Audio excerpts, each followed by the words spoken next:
पूर्ण साहब। जी गुरु जी। आज 19 जून 2026 की रात्रि पैर के 4 बजे से पूर्ण साहब द्वारा रचित बीजक पाठ का पाठ बीजक साहब द्वारा किया गया।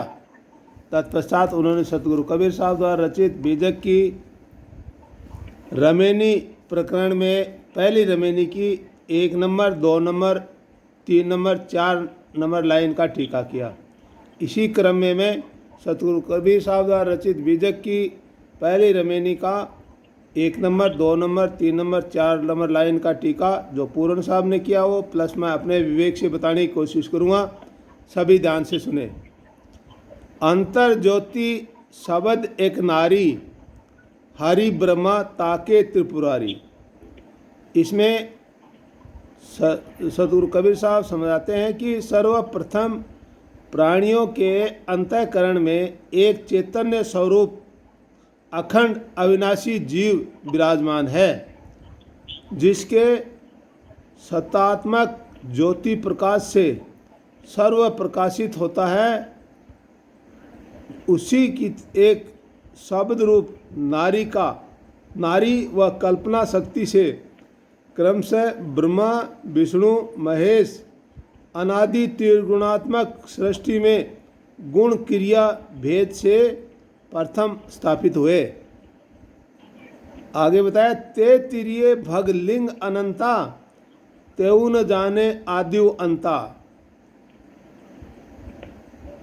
पुनः ब्रह्मा आदि तीनों जनों से भंग लिंग अर्थात स्त्री पुरुष अगणित संख्या में होते भये अथवा इच्छा रूपी नारी से असंख्य स्त्री पुरुष हो गए, परंतु वे गुरु विमुखता के कारण अपने उत्पत्ति विनाश का बीज न जान सके, अर्थात जन्म मरण संसार का हेतु क्या है ये वार्ता उनकी समझ में नहीं आई। आगे बताया बाखरी एक विधाता की ना, 14 ठहर पाठ 100 लीना।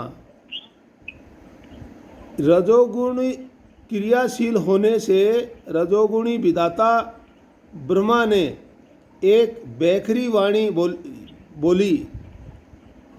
बैखरी यानी वेद वाणी बोली।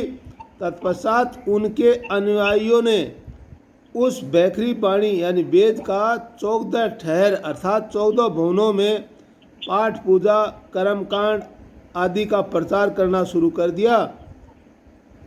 आगे बताया हरि हर ब्रह्मा महंतो नाऊं, तीन पुनि तीन बसावल गाऊं। और इन हरि हर आदि मूर्तियों को महंत अग्रेसर पुरुष नाम रखा गया। इस वास्ते फिर तीनों ने सुरपुर, नरपुर और नालपुर ये 3 नगर बसाए। तो आज की जो ये 4 लाइन है, 4 लाइन में सतगुरु कबीर साहब ने यही बताया है कि शुरुआत में जब अखंड अविनाशी जीव विराजमान अब जो बताया वो अंतःकरण के अंदर ही बताया है, अपने अंदर ही सब कुछ है।